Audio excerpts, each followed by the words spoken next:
अंबड शहरातील सर्व नागरिक उपस्थित झालेले आहेत आणि अत्यंत उत्साहामध्ये दीपोत्सव साजरा केलेला आहे। त्याबद्दल मी देवस्थानाचा अध्यक्ष म्हणून सर्वांचे मी धन्यवाद देतो आणि आज ही जी काही परंपरा सुरू ठेवलेली आहे यापुढेही अशीच परंपरा कायम ठेवावी आणि हाच उत्सव कायम ठेवावा याबद्दल मी सर्वांचे आभार व्यक्त करून धन्यवाद देतो। थँक्यू।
सर मला सांगा, जे आपले मसुदरी देवी संस्थान आहे या संदर्भात आपण काय सांगा?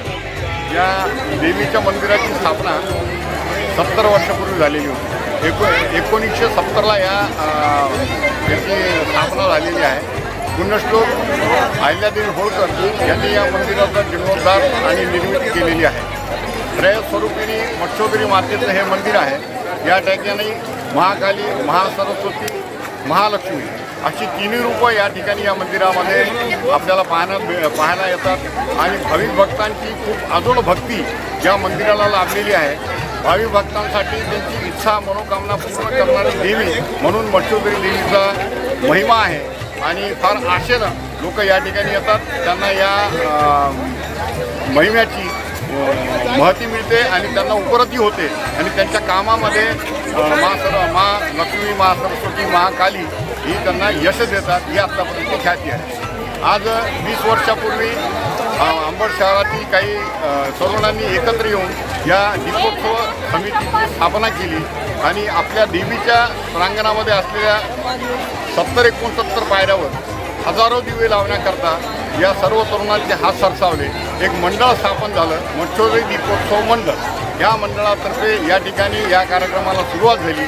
आज 21वा वर्ष आहे। या ठिकाणी अंबड शहर आणि मराठवाड्यातील, महाराष्ट्रातील अनेक ठिकाणचे अनेक पर्यटक या ठिकाणी आवर्जून येतात। भक्तिभावाने या ठिकाणी भगवतीची सेवा करण्याकरता आपल्या हातून एकतरी दिवा प्रज्वलित व्हावा अशा भावनेनं त्या या ठिकाणी येतात आणि मंडळातर्फे त्यांना ह्या भक्तीचा सेवा करण्याचा संधी दिली जाते। सर आपलं नाव? मी यदुनाथ गंगाधर जपे, मत्स्योदरी दीपोत्सव समिती सदस्य।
शकता, हे मत्स्यधरी माता मंदिर आहे अंबड. हे आराध्य दैवत, खूप भाविक भक्तांचा आराध्य दैवत आहे. इथे आज पौर्णिमेनिमित्त दीपोत्सव साजरी केला जातोय. इथे खूप सारे दिवे लावले जातात आणि खूप भाविक भक्तांची अलोट गर्दी पाहायला मिळतीये. इथे विदेशावरतूनही खूप पर्यटक येत असतात. माझं नाव वेदिका संदीप खरात.